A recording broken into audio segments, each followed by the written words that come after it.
Recorded live at the Second International Symposium on Vedic Astrology, held on November 18th through 22nd, 1993, in San Rafael, California. Tape number VAB9. A keynote address. Predictions for 1994 with Dr. David Frawley and K.N. Rao.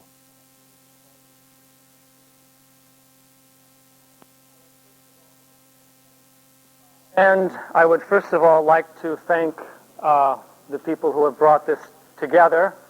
I've been as the third person in it, and also because I live in Santa Fe, New Mexico, rather than San Francisco, I haven't had to do so much of the work.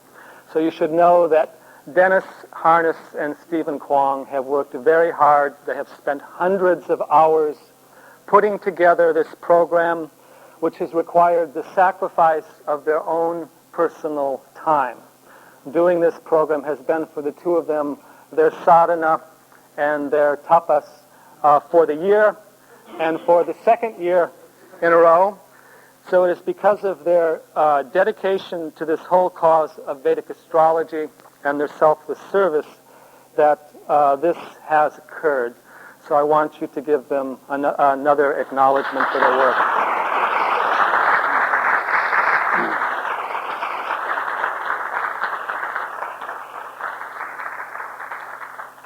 And there are many other people who have helped along with them, too many to name.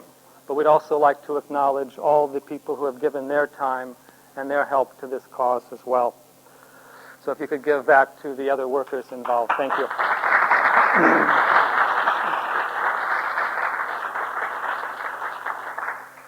And I don't think any of us would be here today if it were not for the work of Chakrapani Ulal over the past decades here promoting Vedic astrology in the United States.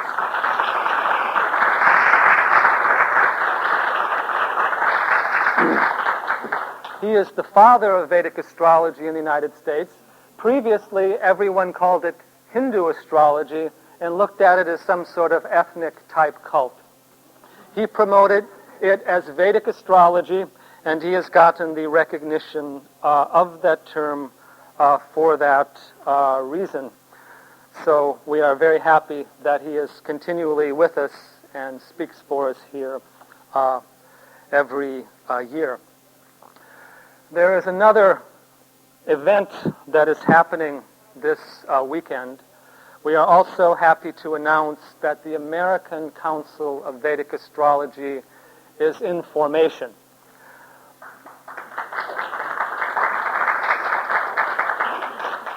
Notice I said in formation. We haven't totally given it its form and structure, but it is now a viable and living, working entity.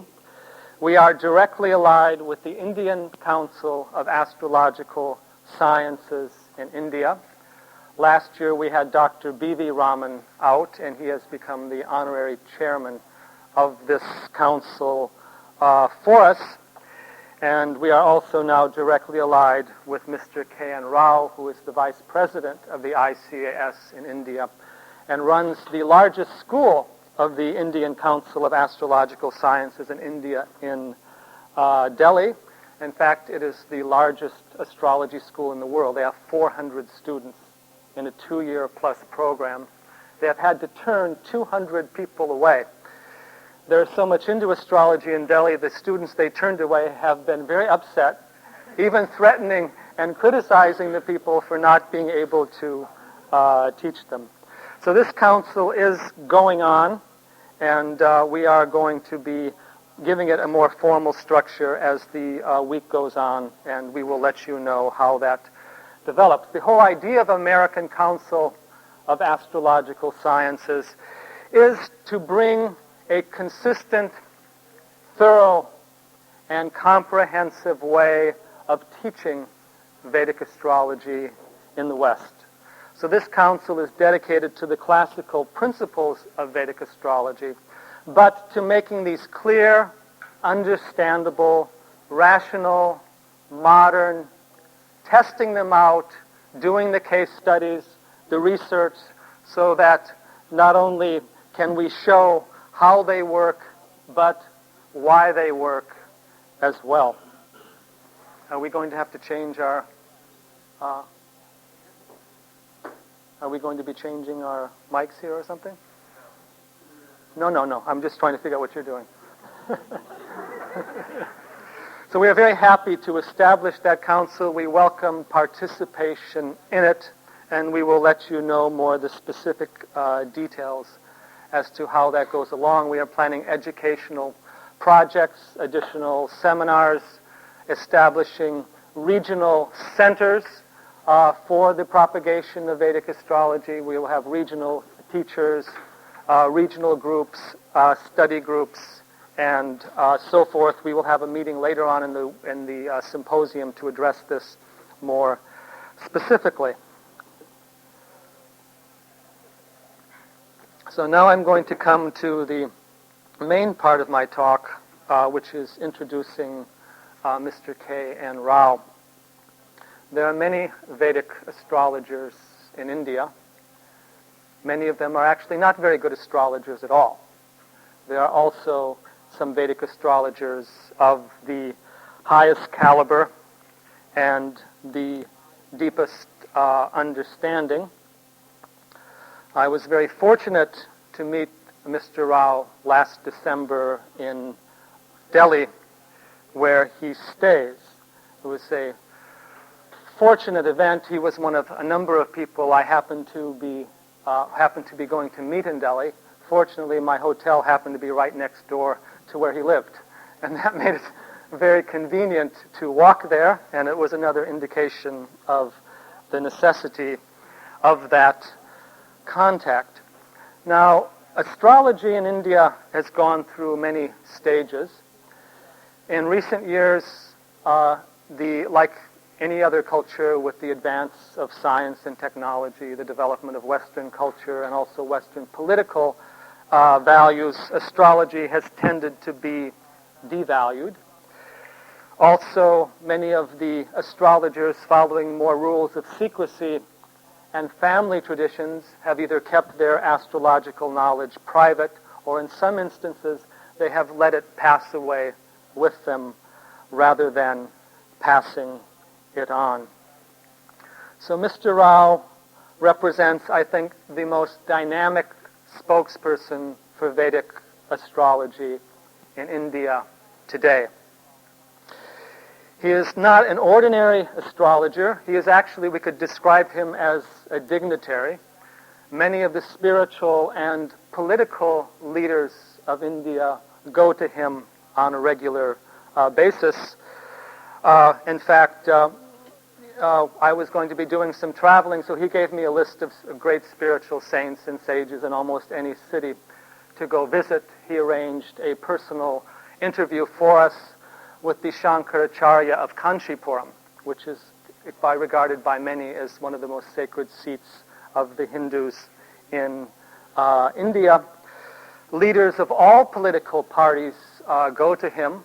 The head of the opposition party was going to him, and also one of the main leaders in the party in power, because he gives very objective and general advice. He's not favoring anybody politically, although he does have his social views.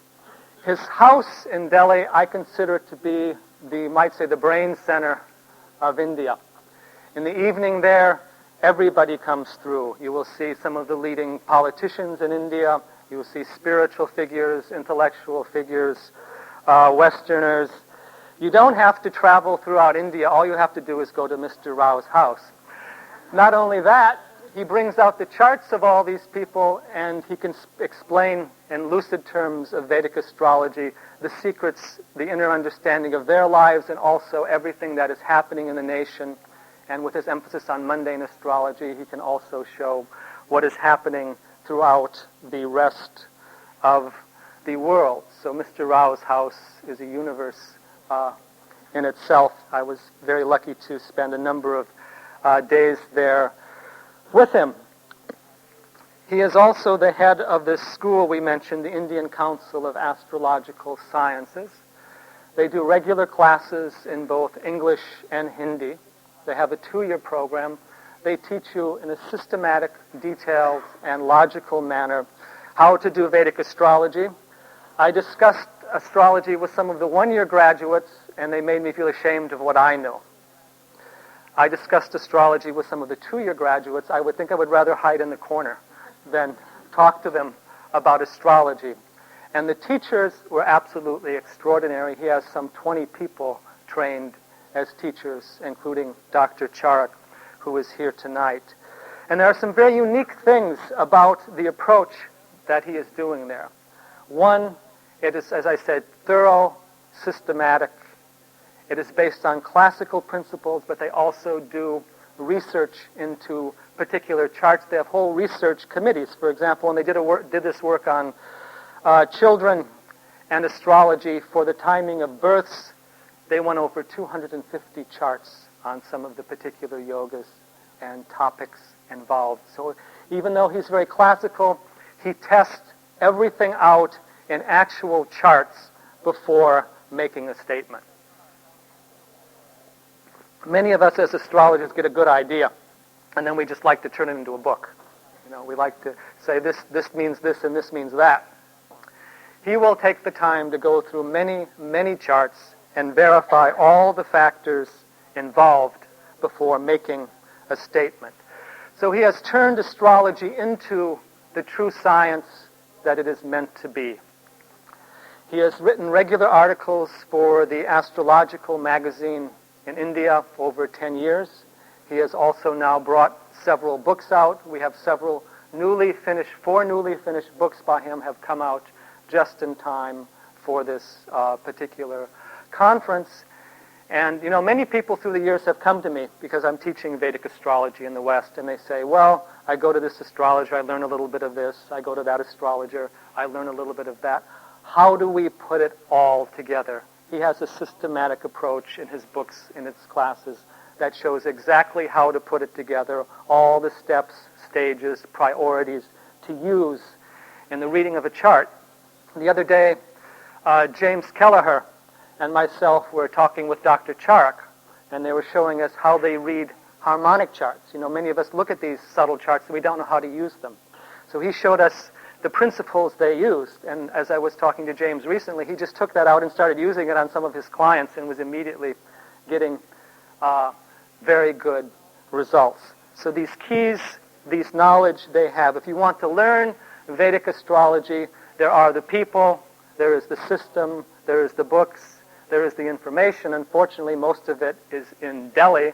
However, we can recreate the same structure over here, and we can also bring these teachers over here to create those kinds of schools and to interact with the different teachers we have here in order to do this. So there is a great and tremendous future for Vedic astrology through this work. Mr. Rao has also struggled with many enemies. He has spoken against the criticism of astrology in India by scientists and other people, most of whom are misinformed about what astrology is. He has always been willing to speak the truth, even when it makes him into a bit of a controversial figure. He has been very outspoken in his support and defense of Dr. B.V. Raman. He has been very responsible for the popularity of astrology in North India today.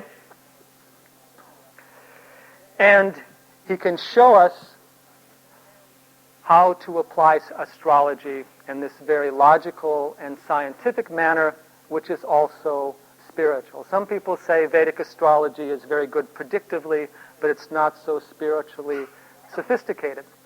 What Mr. Rao shows is that Vedic astrology can be used to pinpoint every aspect of your spiritual life, just as it can be used to pinpoint every aspect of the mundane life, the number of children, the job, and so forth. In fact, most Vedic astrologers of this higher caliber, they use these mundane events in your life in order to just verify your chart so the deeper aspects can be gone into. There's a tremendous esoteric spiritual depth in Vedic astrology that he is able to teach us. He has gathered many of these secrets from different teachers, different gurus, different astrologers throughout India. He has been closely connected to many of the great teachers in India. He spent much time around Anandamoy Ma, who is known to many of you.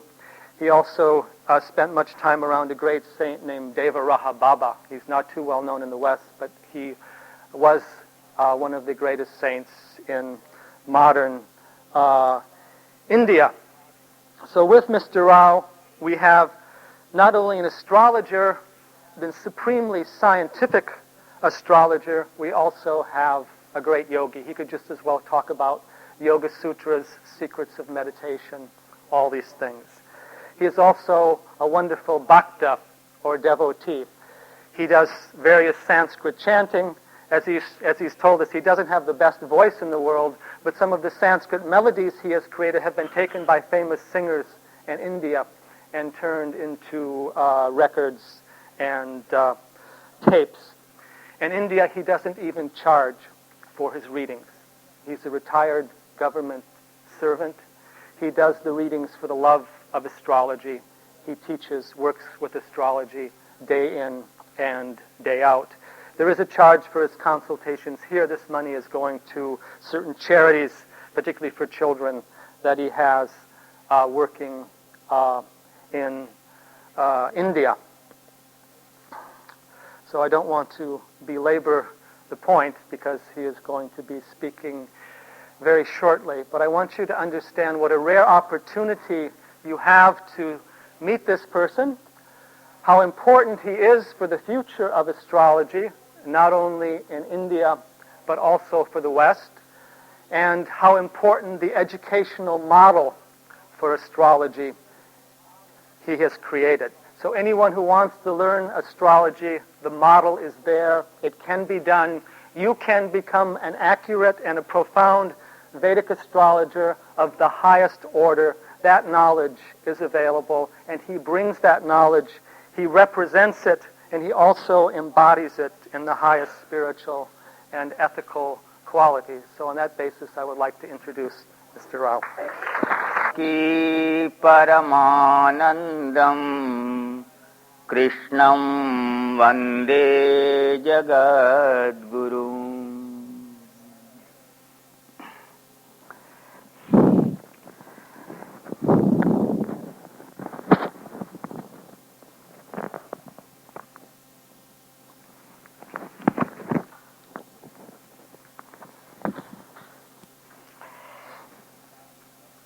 Mr. Chakrapani Ullal, Dr. David Frawley, Mr. Kwang, Mr. Dennis Harness, Mr. Braha, Mr. Johnny, Mr. Krishnan, Mr. Dennis Flaherty, Christina Collins, Edith Hathaway, Ken Johnson, Roy Kirkland, James Kelleher, Deborah Ray, Rakesh Sharma, among the people I know here, and lovers of astrology, friends and gentlemen. And when I say lovers of astrology, I obviously must also exclude from this group my own youngest sister and brother-in-law sitting here in the audience. Because they are here not as lovers either of astrology or as astrologers, but only because they have come to hear me, and I am sure they will not understand what I am going to say.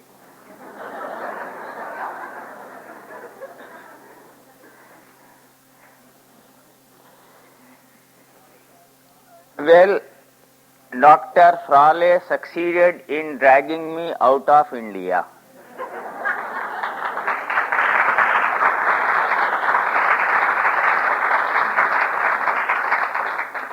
That I think is a very big historic event in my life.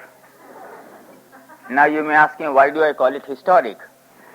In the year 1947, few months before India became free, I believe it must have been the month of June or July, I was walking with my late uncle Vidya Bhushan Rao in Machilipatnam, a port town in southern India in the state of Andhra Pradesh where I was born. We were just walking.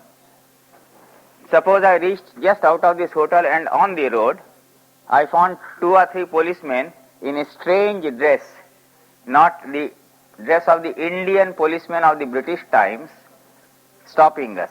I asked my uncle, well, what is all this? He said, my dear fellow, you are not in India, you are traveling out of India. I said, what is it? He said, this small locality in the city of Machilipatnam is a French territory. Before independence, India had some small pimples of other imperial powers on the map of British India.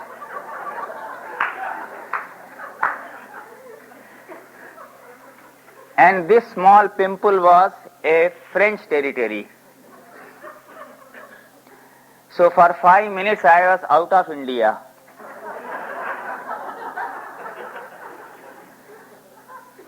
And after that, in 1991, on 31st October, I moved out of India. 1993 this year, after 47 June. So this is my first ever foreign travel.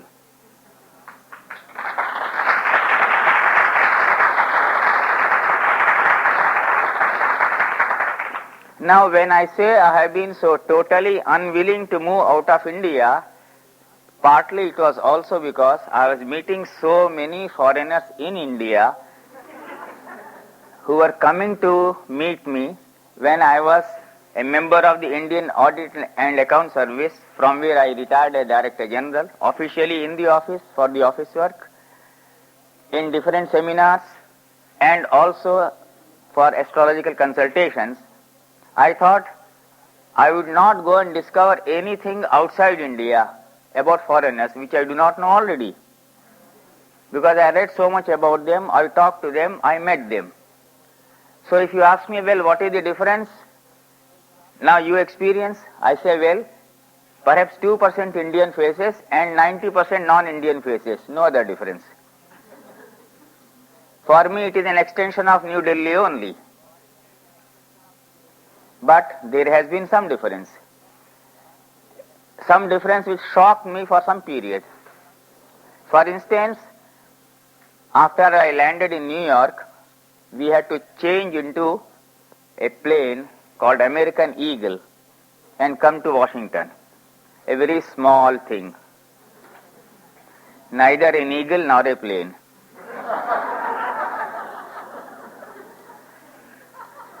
Very bumpy. It would not have mattered. But I wanted tea desperately, and there was an air hostess, exceedingly beautiful, looking like Steffi Graf, whom I admire, the tennis player. But she was not understanding my English, and I was not able to understand her English. I said, now how will I manage in USA at this rate? I am going to address astrologers in English, and if she doesn't understand my English, and if I don't understand her English, I will not be able to address astrologers, and Americans will not be able to give the type of tea I want.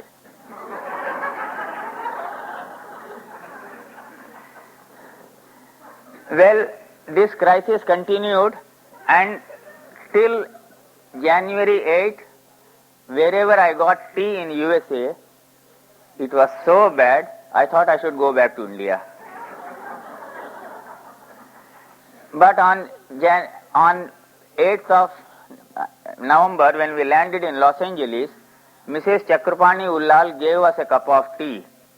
And I told Mr. Chakrapani, from the stage, I am going to thank not you, but Mrs. Chakrapani, because she gave me nectar-like tea for the first time in USA. And I called her Annapurna. The only addiction I have is tea. And that one simple addiction, I am the most inexpensive guest you can ever have, provided you can give me Indian tea.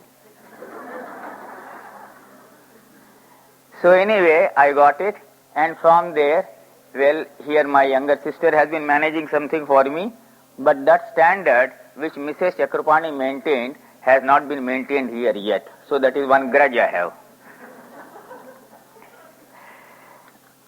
Now coming back to today's subject, I will speak briefly about the traditions of astrology in India for you to understand what a great, rich, ancient tradition it is. I am very grateful to Mr. Chakrapani that he covered good deal of the subject. But with apologies to Mr. Chakrapani, Mr. Jani, or Dr. Charak who has come with me, or any other Indian here, let me tell you what I have to say about traditions of astrology in India is what many people will not be able to tell you, not even Dr. Raman. Why? What is the reason? The reason is you have met Indians here in USA, you have seen Indians here in USA. All those Indians are I capital, N-D-I-A-N small. When you meet this man called K.N. Rao, you are meeting a person who has I capital, N capital, D capital, I capital, A capital, N capital. Why do I say that? I am an Andhra, belonging to South India, brought up in Uttar Pradesh in northern India. My mother tongue is Telugu. My adopted mother tongue is the national language of India, Hindi. I was initiated spiritually by a great saint of Bengal, Swami Paramananda Saraswati, about whom and about whose great encouragement to me as an astrologer, I have been writing series of articles in the astrological magazine, That Blissful Inspiration. When the first part of that had appeared, Mr. Kelleher was in Delhi. He read it. He came to my house. He said he liked the article. He wanted more articles of that type. That book I will shape into another book, and I call it Fate, Saints, Fate and Astrology. I already planned that.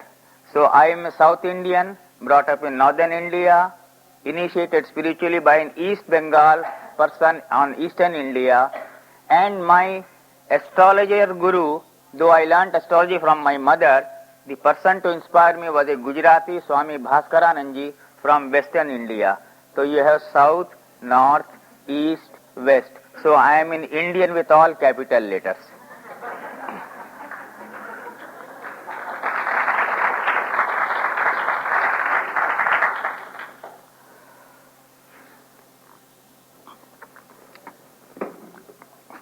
You have to understand first of all that the Vedic astrology is basically a spiritual astrology. It is not merely a spiritual astrology, it is an astrology with highest spiritual traditions. My whole difficulty of accepting invitation to USA was I never charge money for any consultation. Then it was agreed that I would come there, they would charge money and raise a fund for children's education. Because I get enough from my pension. I never want to earn anything out of astrology. I am prepared to earn out of my astrological writings, but never out of astrological consultations. I belong to that tradition, pure non-mercenary tradition. Why do I say that? In Jagannath Puri, in eastern India, there is a very famous astrologer, Hanuman Shastri. In 1985, when I was posted in Orissa as Accountant General, I made a request to him that I wanted to meet him. Among the many questions which I have always put to great astrologers, famous astrologers, is who were the great astrologers they had met. Now Mr. Hanuman Shastri was talking to me beautifully in Hindi, and I was surprised that an Odia was talking such a good Hindi. I said, well, how do you know Hindi so well? He said, I studied at Darbhanga, Bihar, so therefore I am able to speak Hindi well, just like you, because you have been brought up in northern India and you speak Hindi not like a South Indian but like a North Indian. I said, yes. Then he told me, even after 5 years of study of astrology in a classical way in Darbhanga, he was not able to make predictions like most of his other classmates. They had memorized Sanskrit stanzas, but were not able to apply them practically to given horoscopes. But he saw a sadhu there. That sadhu would come, look at a horoscope and very quickly size up everything and make brilliant predictions. He said he decided to give up his studies, chased the sadhu and went right up with him up to Nepal and so many places. At Nepal, he fell at the feet of the sadhu and said, "Please teach me some of your secrets." The sadhu said, "Get up, stand up, let me see your hands, palm, your structure, your face, your nose, your eyes, what are known as Anga Lakshan." He looked at all that. He said, "I will not teach you." He said, "Why?" "तुम्हारे लिए यह अर्थकरी विद्या बन जाएगी. This will become a money earning proposition for you." He said, "What is wrong with that?" He said, "This vidya, this knowledge is meant only for free service to humanity."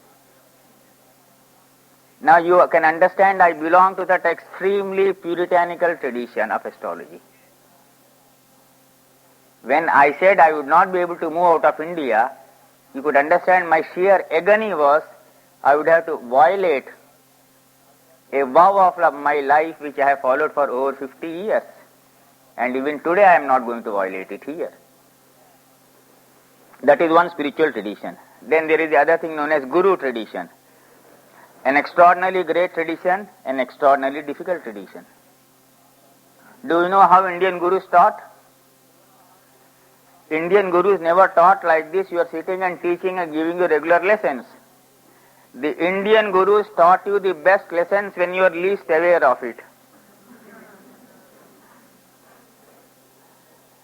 For instance, one day, 1981 or 82, I was sitting in my room in the office. Suddenly someone came who was introduced as a great astrologer. I was talking to him. We started talking about Gemini astrology, and in Gemini astrology I talked to him about Sthira Dasha. He sat down and worked out Sthira Dasha in my presence beautifully. It was exactly as I work out, as I teach students in Bharati Vidya Bhavan.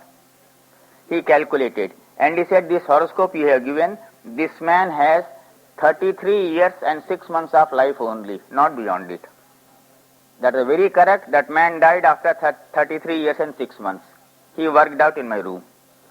I said, "You have done it, but how did you learn it?" He told me. Whole day he used to serve his guru, cooking for him, washing his clothes and everything. But in the morning when the guru was going to the pond to take his bath, he used to carry his towel and dhoti, his clothes. And on the way to the pond and on the way back from the pond, the lessons Guru taught were the greatest lessons of his life. He was not noting down. You had to mentally concentrate. If you know how to concentrate mentally, then only you are able to learn astrology. Please remember this.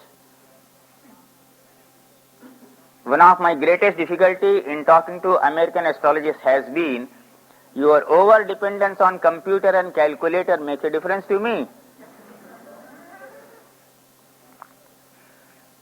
If I say 13 degrees in Pisces, quickly you will have to tell me, yes, Mithuna Dwadashansha,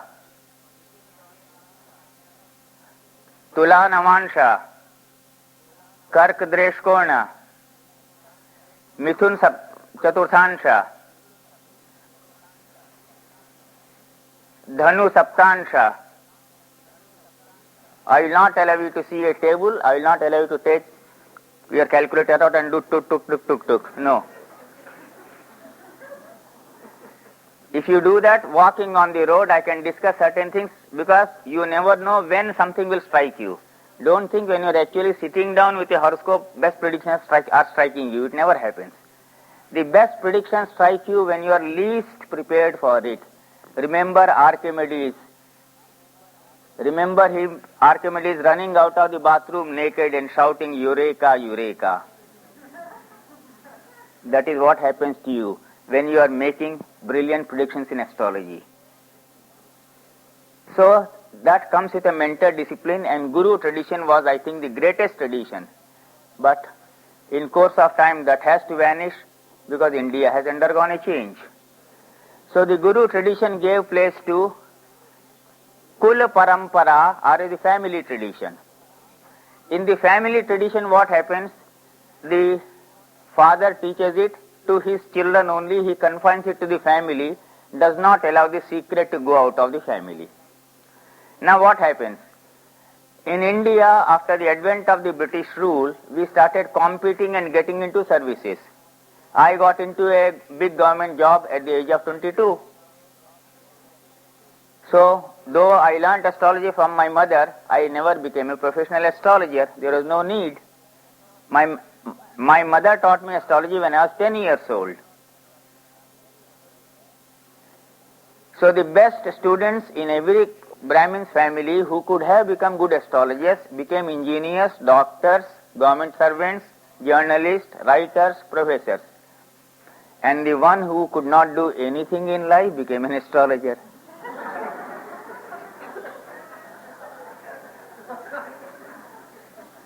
And over a period of years it was seen that the worst, the least talented son of the Brahmin, who was supposed to be worthless and useless, earned more money than his better placed brothers who were engineers and doctors.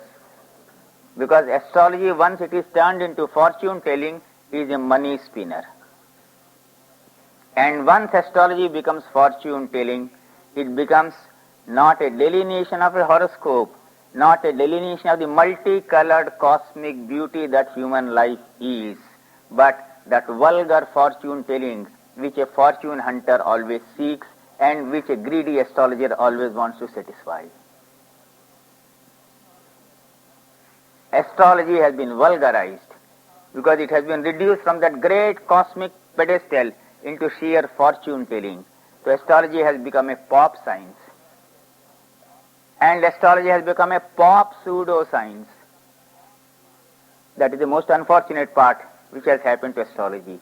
And in the name of psychology, so many wrong things are mixed up in astrology.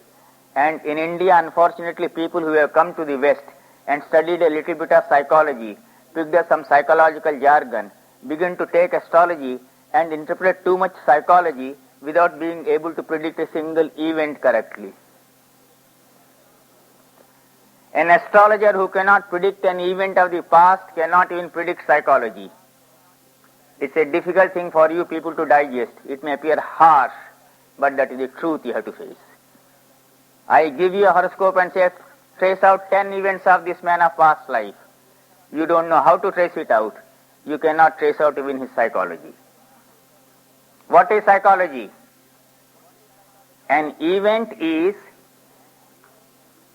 an action you have taken, which has manifested into an event.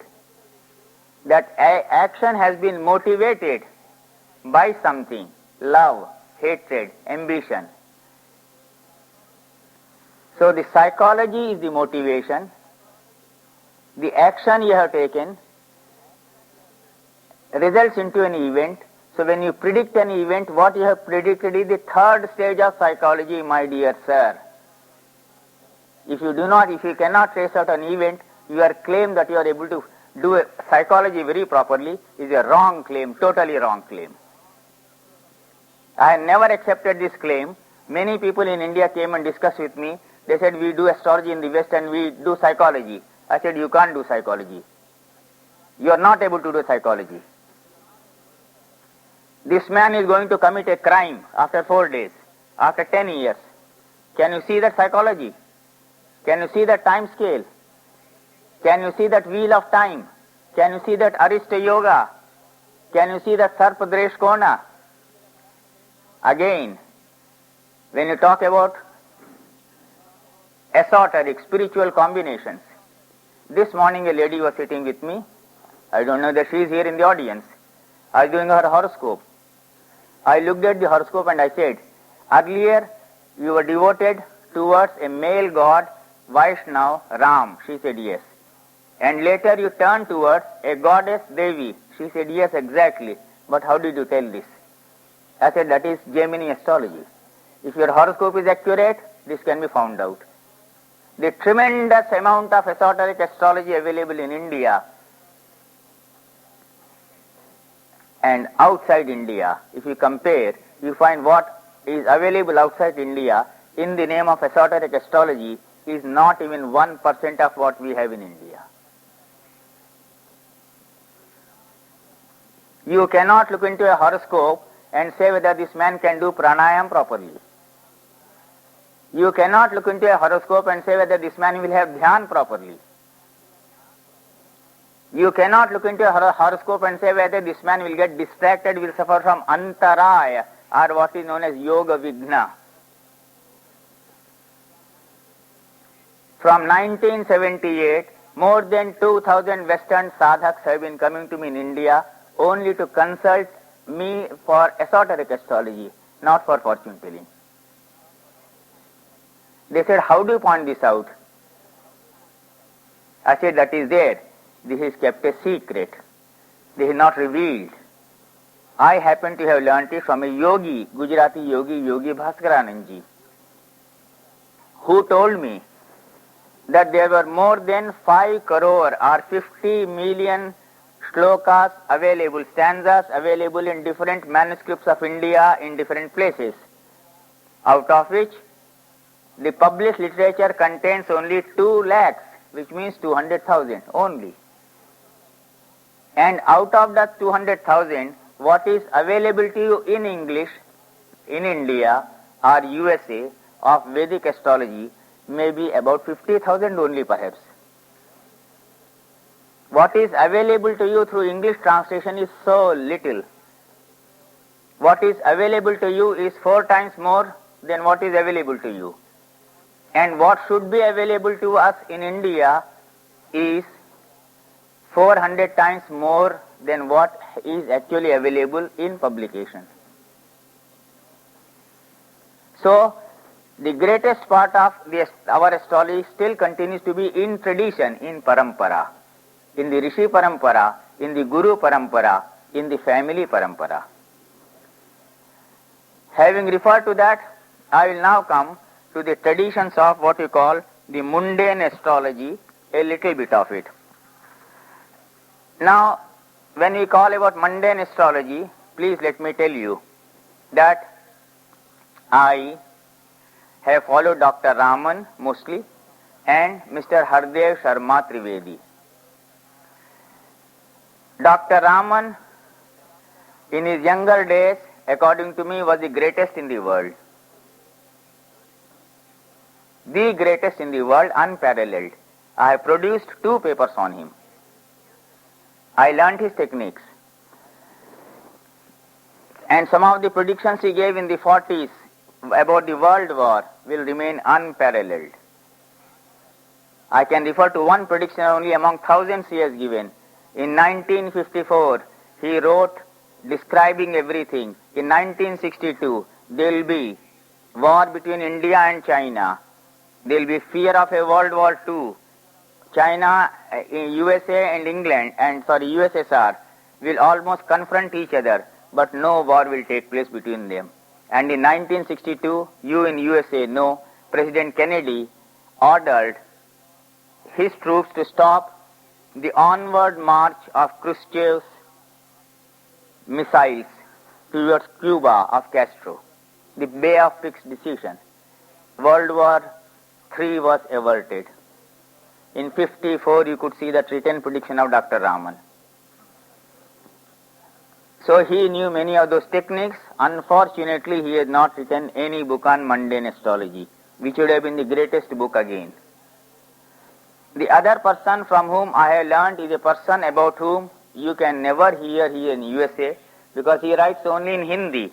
His name is Hardev Sharma Trivedi and he edits what I consider to be the greatest almanac or panchanga in India.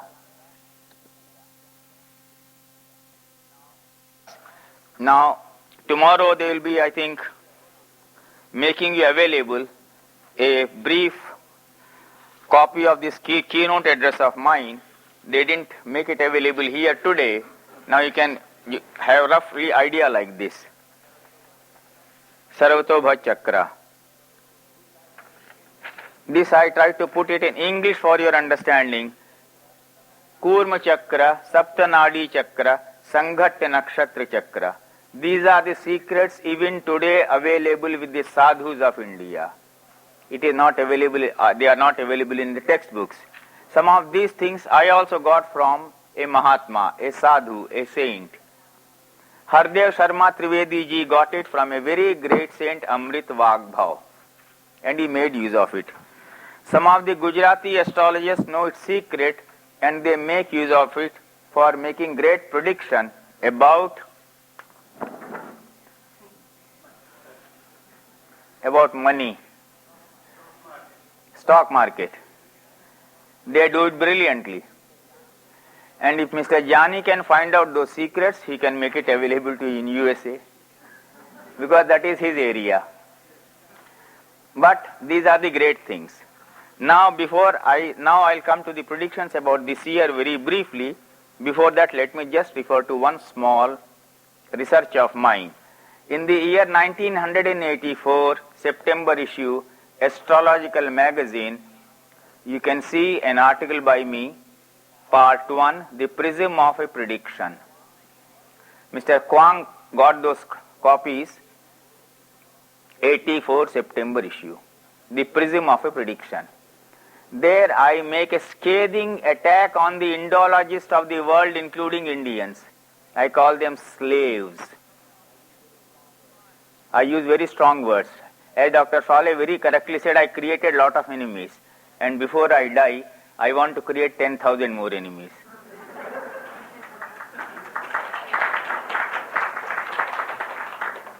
Because I speak the truth and the bitter truth. The truth is, in the Mahabharata, in the Valmiki Ramayana, written thousands of years ago, are given the greatest combinations which you can make use of for predictions even today in India or in the world. I have quoted this in many places, and here also I am quoting. In the Mahabharata, Karna tells Krishna why they must lose the battle. Prajapatyam hi nakshatram grahastikshno mahadyuti shanaishkyarah pidayate pidayan pranino adhikam, etc. It goes on. And he said, Karna says, Krishna, we must lose the battle because the king will be destroyed. Duryodhan will not be there anymore. Dhritarashtra will be destroyed. Pandavas have to win. Why? Because Saturn is afflicting Rohini, that is in Taurus. And Mars in Vrishchika, in Scorpio, is retrograding in Jyeshta and is proceeding towards in retrograde motion Anuradha. And Ketu is afflicting Chitra. In this combination, there will be what is known as Chhatrabhang. Chhatrabhang means the fall of a kingdom. In modern world, it means the dissolution of a parliament. Now take these principles and extend it to USA. Do a research. I will request my friend Mr. Kelleher to do it since he is working on USA horoscope. Work on these principles and you will know exactly what will happen to your president when. I do not know. I don't have this research. But if you know how to work on this Chhatrabhang, you will definitely know what will happen to your president at the moment. Mr. Clinton, I am neither for him nor against him because I am not an American. But obviously you are pro or anti-Clinton here. So you will be interested in studying the whole thing objectively. Like this, so many principles will emerge out. Now what is the basis for giving annual predictions? The basis is the New Year chart. Now what is the New Year chart? You know, in Vedic astrology, every chart has a basis, either a solar basis, or a lunar basis, or a solely lunar basis. For example, people who give predictions on the basis of 1st January, what results they get, I do not know. But it has neither a solar basis nor a lunar basis. 1st January is just an arbitrary date. 14 January I can understand when the sun is transiting into Makara. 14 April I can understand. But what is the basis for 1st January? I have never been able to understand. No one has been able to convince me. Everything has to have a beginning based on the sun or the moon. So we take the first day of Ram Navami, that is known as Chaitra Shukla Pratipada, when the sun and the moon are in the same degrees in Meena Rashi, in Pisces, and the Pratipada begins, the first day begins. You take that time of the first day of Ram Navami, or which in Andhra and South India they described as Ugadi, Telugu New Year Day. That is the basis. As though a child is born, you cast a horoscope. If that child is born in New Delhi, you cast a horoscope for New Delhi and make predictions about India. Now take that time, convert it into Washington time and make predictions about USA. Convert that into Moscow time for USSR, into Baghdad, Tel Aviv, etc. For any country you want, you have to convert that time, take that, and on that basis, world's most dazzling predictions are made. Having said that, now I briefly go through the predictions for the year. My prediction for India last year were about the Chief Minister, Mr. Sharad Pawar, not doing well. Defense Minister, he had to go back, ran into crisis.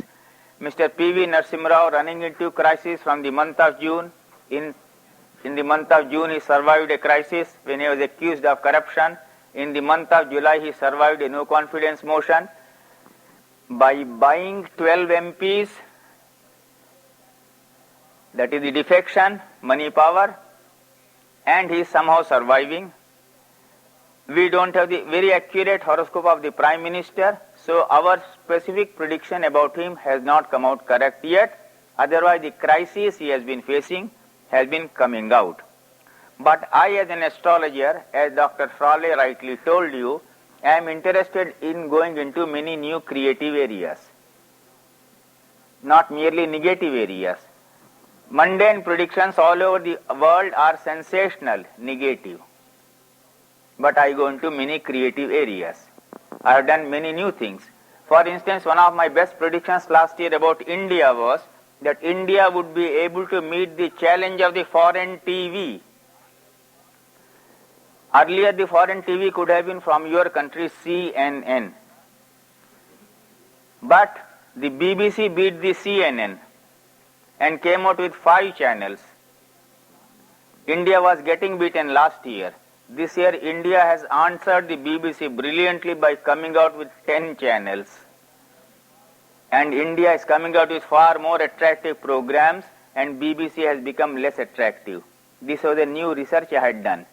In no ancient text is there any combination for a new TV channel. This is how you have to innovate boldly. And you innovate boldly, making use of classical principles. Go wrong, it does not matter. And since you talk about companionships, you talk about relationships so much in USA. What are the new researches you have done?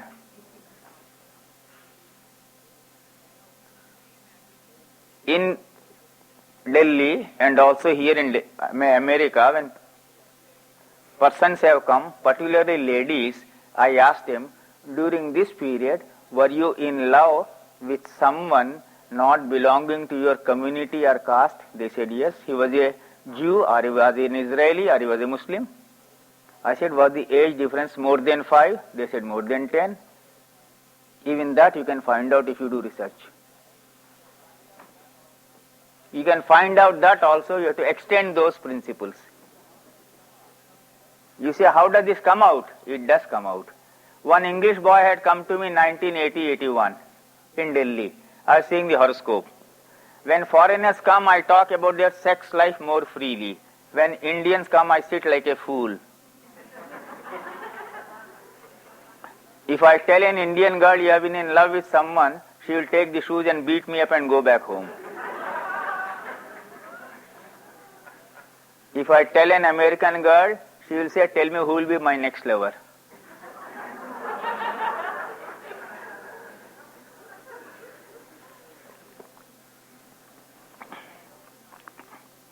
So like that, we knew lot of creative areas you can go into even in mundane astrology. Now the predictions I am making is starting from April 11, 1994, Chaitra Shukla Pratipada, and the New Year chart for India will naturally be Pisces with Sun, Moon, Mercury, Mars in it, Venus in the second house, Ketu in the third house, Jupiter 8th house, Rahu 9th house, Saturn 12th house. This will be available to you next year. The same is taken and cast for different countries. So briefly I will tell you about other countries, and like an experienced teacher I will hold you in suspense because I will come to predictions about USA last.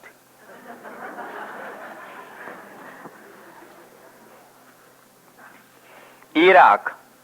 The horoscope of India for the New Year starting on April 11 together with Navansha should be seen for each country, and the changes made will have to be made. In the case of Iraq, the ascendant rising is Aquarius and the Navansha is Scorpio. We do not have the correct horoscope of Saddam Hussein, just as we do not have the correct horoscope of Mr. Clinton, but I would be very much interested in what Mr. Chakrapani will have to say about Mr. Clinton tomorrow. Because according to the horoscope we have in India now, it is Kanya Lagna, Virgo. But he is sticking perhaps to Kark Lagna. It will be a very fine debatable point. And I will request you kindly to consider one fact about Mr. Clinton. How did his father die 4 months before his birth? Is that reflected in the horoscope you are using? How did his second father die in 1968 when he was studying in Washington? And how did his mother marry third time when he was studying as a Rhodes Scholar in England? That much I have been able to get information in Delhi. But after coming to Washington, I tried my best to get more information about Mr. Clinton. I couldn't get it. I said according to that Kanya Lagna horoscope I am working on, Mr. Clinton should have got married in 1975. No one has been able to confirm it. Then according to that horoscope, Mr. Clinton should have had a very high legal position before coming into politics. And his wife, it appears to me, has been and is the most talented or the best educated wife ever of any American president. I don't know.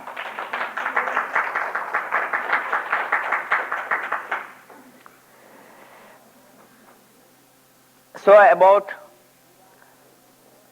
Iraq, I make some prediction.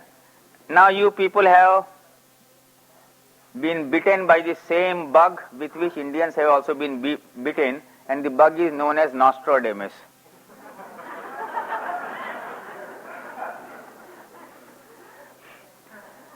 They produced a picture, The Man Who Saw Tomorrow, and it became very popular in India. Some people asked me to see that. Well, I saw that. Antichrist, perhaps the correct pronunciation in America is anti. In India we say anti anyway. Antichrist, the third Antichrist, they identified as Ayatollah Khomeini. The poor man is dead. Then they identified Saddam Hussein with him. Again, I don't know how he could have done any big damage to USA. Like that, so many things I have seen in the Nostradamus. In the first book of Nostradamus I had got from Europe, there was no prediction given beyond Europe. Then latest editions have been big and big, thicker and thicker and thicker and thicker. And the latest one circulating in India contains the prediction about the death of Rajiv Gandhi, the ex-Prime Minister of India also, in 1991. In India there has been a very great saint poet, Kabir Das. He wrote great poems, but to find out the genuine Kabir Das poems has always been a great problem. Then one man worked on it and he found out many people who have poetic talent composed nice poems, and in the last line said, Kahat Kabir suno bhai sadho. So every poem looked like Kabir Das's poem. So kahat Kabir suno bhai sadho, instead of that you say kahat Nostradamus suno bhai sadho. So it is just nothing. Please don't believe in those Nostradamus predictions. Most of them I have checked and rechecked. My friend Mr. Vedavyas makes too much of it, but I don't find anything there. Substanceless, totally. Go by pure astrology. You will get results more honestly, 60% times very correctly. 40% times if you go wrong, there is nothing wrong, because you are never going to replace God.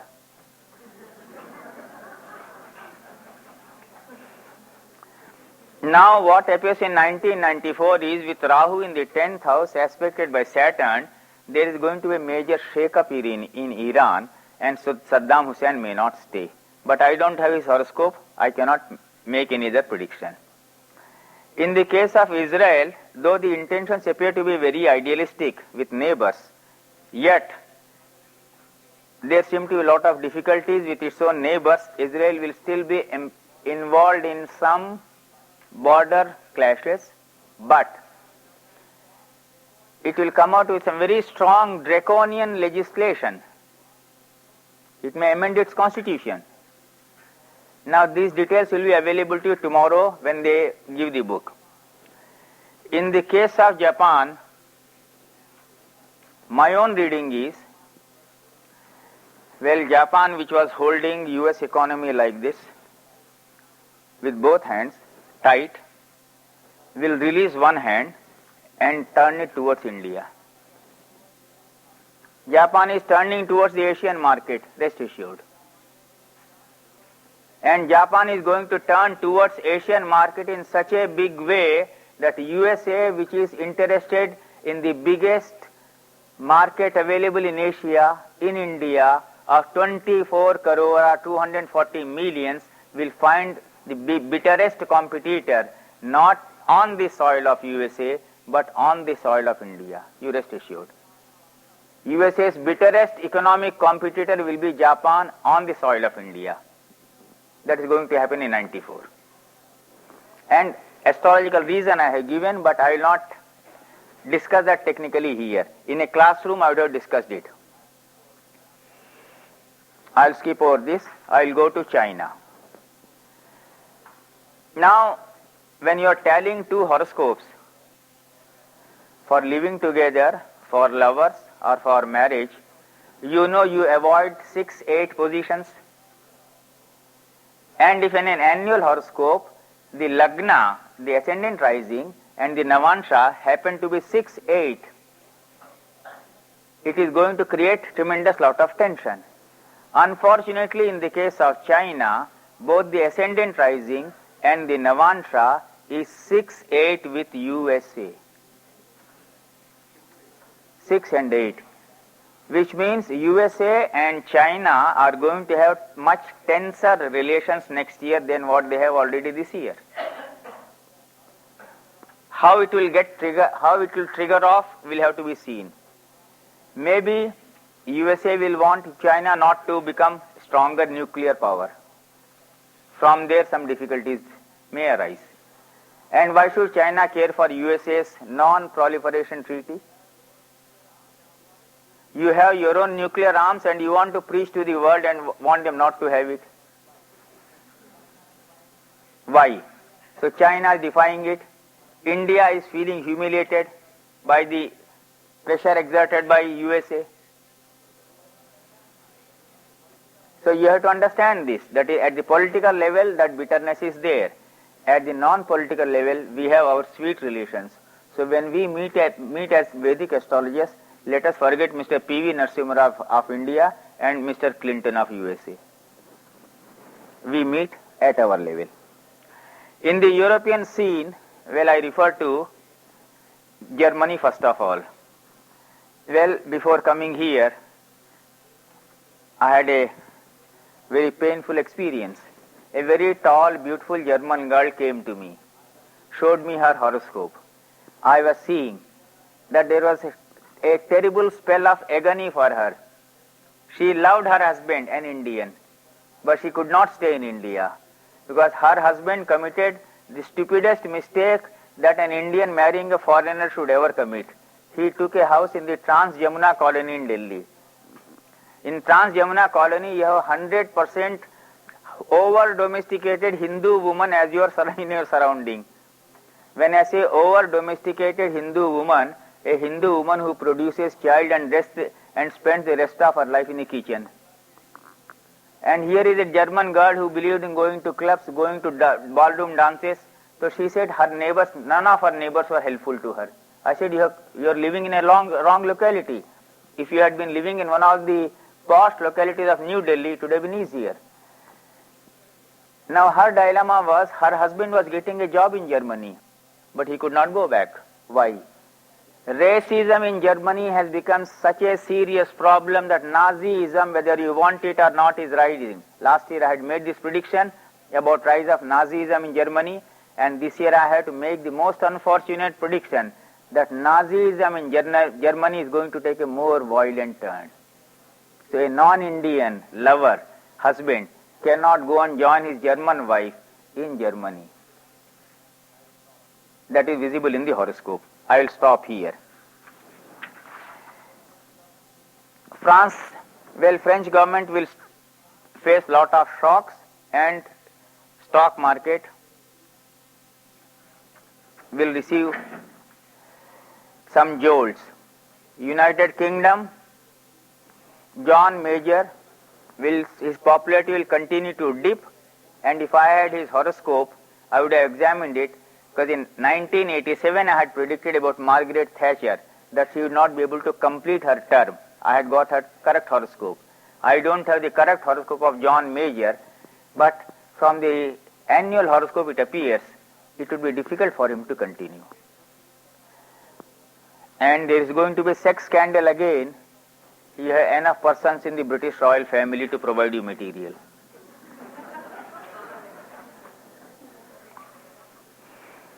In the case of Russia, there is going to be very strict legislation again. And a horoscope of Yeltsin with Sagittarius rising, which a friend of mine had brought from Russia, if that is correct, Yeltsin is going to have a violent end. Violent.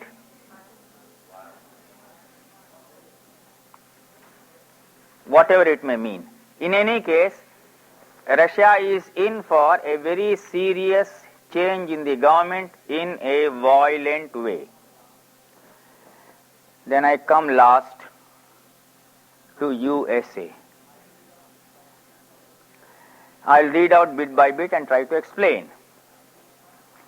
In making predictions, let me first refer to my predictions of last year. When Dr. Frawley was there, I was typing out and giving those predictions to newspapers.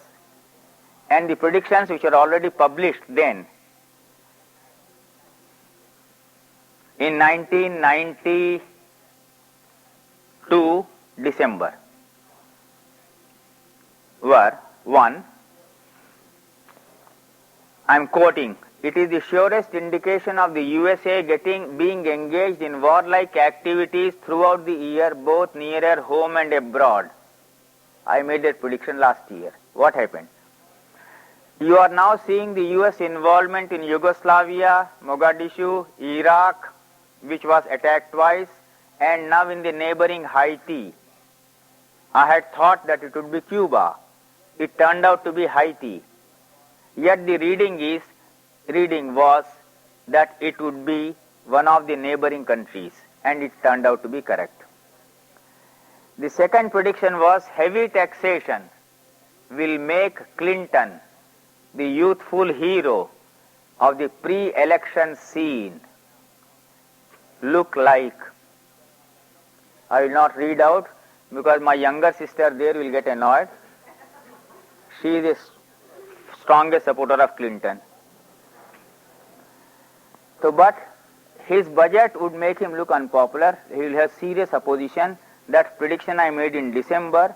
If you remember, Mr. Clinton never made it clear to anyone that he had an intention of coming out with a very heavy budget during his election speeches. But after March, it became clear, and he came out with a budget which was very difficult to get passed but it survived with one vote in the Senate, and he has escaped, literally, with the skin of his teeth. He survived.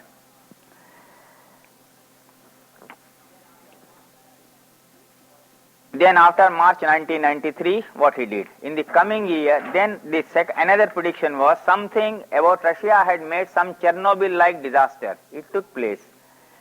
In something similar I was seeing in the case of America. What happened? You had Mississippi floods, you had fires, and one of your air space rocket or something went wrong, misfired. Titan, right. Then another prediction of mine was a fresh wave of idealism would be there in USA. What is that idealism is for you to say, but part of that idealism is what I see here. You people getting interested in the cultures and traditions of the world. So therefore I will come to this year's predictions, making a request to you to take the chakras I have given there, Saptanadi Chakra, Kurma Chakra, Sanghat Rashi Chakra, modify them and apply them to US weather conditions. In India, if you go to the Indian Meteorological Department and mention the name of K.N. Rao, for 5 minutes the man will abuse K.N. Rao and then begin to talk to you. The reason is 6 months beforehand I can tell you what will be the weather pattern in India, and those people cannot tell you 4 days in advance. If you take the Saptanadi Chakra principle and apply to your conditions in USA, you will beat your IMD also. Meteorological Department of America. And doing that is good. You know why? You remember it was in your country that 175 scientists signed a statement against astrology. And when they were asked whether they had studied astrology, they said no. Then they were asked why had they signed it. They said on religious grounds. I have heard of the religious fundamentalist of a narrow-minded religious bigot. But first time I heard of the religious fundamentalism of scientists who have been given Nobel Prize also, and in USA. And they objected to astrology on religious grounds, not by studying astrology. So I don't know, when you say USA has a very open-minded society, which is very open, I ask you, is your scientific community really open-minded? Ask yourself this question honestly. In India, no scientist will say on religious ground I object. No. But your scientists who get Nobel Prize say we on religious ground we object. Well, so if you modernize some of these things and do Saptanadi Chakra, you may give very brilliant predictions, and your weather department at any rate will notice, because it will be necessary for them to notice before another fire comes and destroys Los Angeles, and Los Angeles should not be destroyed because some of the greatest actors and actresses live there. And if my hot favorite tennis player Monica Seles also lives there, I definitely do not want Los Angeles to be destroyed. But no one has been able to get me her horoscope. I requested so many, get me the horoscope of Monica Seles. It is very important for me, for this year's prediction. And she is my hot favorite. She and Steffi Graf, both are my hot favorites. But in USA, when I rang up people and asked people about Monica Seles, they said, who is she? I was surprised. Anyway, now coming to USA, it is a very interesting horoscope. Libra rising with Jupiter in it. Rahu in the 2nd house. Saturn in the 5th house. And in 6th house you have 4 planets, Sun, Moon, Mercury, Mars, Pisces. Venus in the 7th house and Ketu in the 8th house. So concentrate on the 6th house of USA, which contains also the 10th Lord Moon along with Mars. and the whole story opens out before you. In the new researches I have done, the sixth house represents sports. This is not given in any ancient textbook. Sports, games. You are going to have football championships, soccer championship. You are hosting it. So that is very clear here. The Chaitra Shukla Pratipada basis of Hindu astrology, of Vedic astrology gives such a crystal clear picture. USA will distinguish itself in conducting a big international sports event. You cast a horoscope according to January 1, you will not get this. It is available only through this system, number one. Because sports is becoming so important, naturally I wanted to know whether Monica Seles will come back and beat Steffi Graf or not. But you Americans are still not helping me.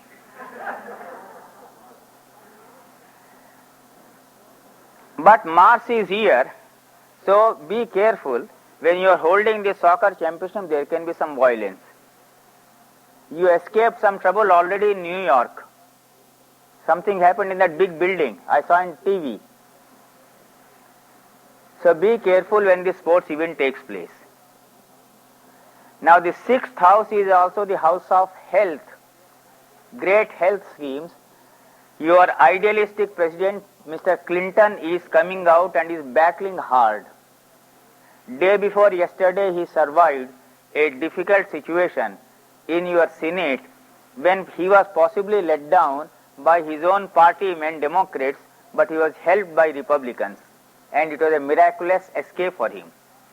In the coming year, he is going to battle it out hard to come out with really great health schemes.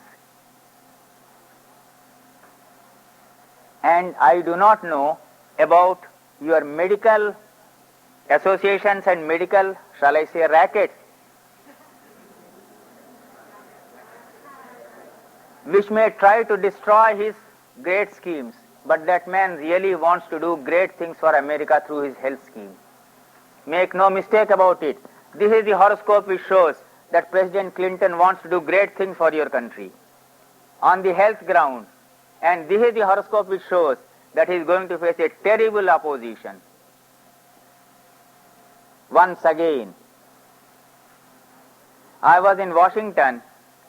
I had sent this copy to Dr. Frawley, but a copy was lying, an American read it. That day he showed me that the wife of President Clinton had already attacked the medical services, and she in turn was being attacked. But that is crystal clear here. It's going to happen. Now the sixth house in mundane astrology is also the house of debts, indebtedness, loans. Don't expect USA to be able to clear its loans properly even next year. Which means, to a very large extent, this recession will continue to affect your economy. But worse than that, the sixth house represents strikes. After 18 days, only yesterday after shifting here, I turned over and saw some CNN news, and the first item I saw was some airline strike in USA. And I remembered this. You'll have more strikes next year in USA. I'll come back to the fifth house. Fifth house contains Saturn in his own house. He is aspected by Jupiter, which is beautiful. If you want to revive honest, religious, spiritual values, this is the year for you. Whether you call them Christian values, whether you call them Semitic values, Hindu values, Buddhist values, Jain values, it is unnecessary. Spiritual values are not religious fundamental values. Spirituality knows no frontiers of nations, caste, creeds, communities, or ethnic groups. Spirituality speaks in the language of universality. And this is the year when USA should be able to speak in a language of universality, in which there is a deep spiritual tone. And it is possible for you to do it now because USSR has collapsed. Well, the collapse of USSR has been bad in the sense USA has become a big brother for everyone in the world, politically. But the collapse of USSR has been very good in a spiritual sense because the communists were doing very funny things. You in your country have welcomed yoga. We call it yoga, but you call it yoga. Anyway, it doesn't matter. Whether you call it yoga or yoga, if you are doing it properly, it is all right. Now, till 1973, Indian communists were calling yoga a bourgeois practice. You know, communists have only two words, bourgeois or proletarian, and the world is exhausted there for them. But in 1974, when communist Russia approved yoga, suddenly the Indian communists started saying it's a great thing. So Indian communists were getting all their ideas in packages from USSR, always imported. So the collapse of communist Russia is the beginning of a greater universal intellectual liberalism and freedom. Bad politically, bad for the political balance of the world, but extraordinarily good for spiritual liberalism of the world. So USA can take advantage of this. Then Venus in the 6th, 7th aspected by Jupiter. I'll stop here. Other predictions you may kindly read tomorrow. Venus in the 6th aspect, 7th aspected by Jupiter, well, means what? Means that in sexual norms, in sexual thinking, you in USA are going to think of something more idealistic than you have thought about ever before.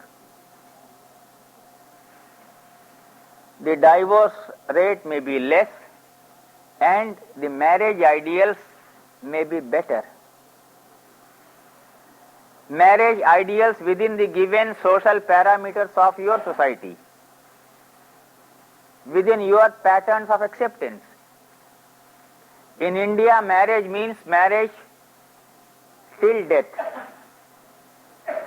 In America, it is not necessarily so, but even within that inability to relate very properly to a person, an individual, all through one's life, perhaps you will want to evolve a type of relationship in which there is human richness in your relations as husband-wife, as lovers, or as partners living together.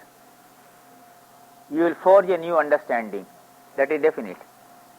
Now you can re-examine the whole thing from the Navamantra and you see a deeper meaning. Those things I have given, I will not take it out because it will become too technical. So I have just given you broad indications. USA is in for a great glory in sports, good idealistic spiritual revival, and good relationship as far as the sexual matters are concerned. And the Navamantra you can read. At the end, I will request you to take some of the chakras I have given here. These chakras are kept secret with sadhus of India. You will not get them easily, but I have given them. Dr. Frale and others decided to bring them out in a small book form. They said what you have written is not a small keynote address, but it is a booklet in itself. Well, I can't help it, because I have so many things to say. So it has become a booklet. They have made it a small price publication, but here you will get some of the secret chakras, and after reading that, if some of you want to understand, you are welcome to come and ask me. There is a very tall English cricketer, Tony Greig. He used to have huge shoes of 8 feet long. He came to India and he was taken to Orissa, where he met a taller man, Panda. And when Panda went with his shoes, Tony Greig saw it. Tony Greig, who was wearing 8 feet long shoes, saw Panda shoes. He said, "My dear fellow, is it a shoe or a suitcase?" So when I was preparing the keynote address, instead of preparing a keynote address, I prepared a suitcase. I am thankful to Dr. Frawley. He reduced it into a small one. Thank you.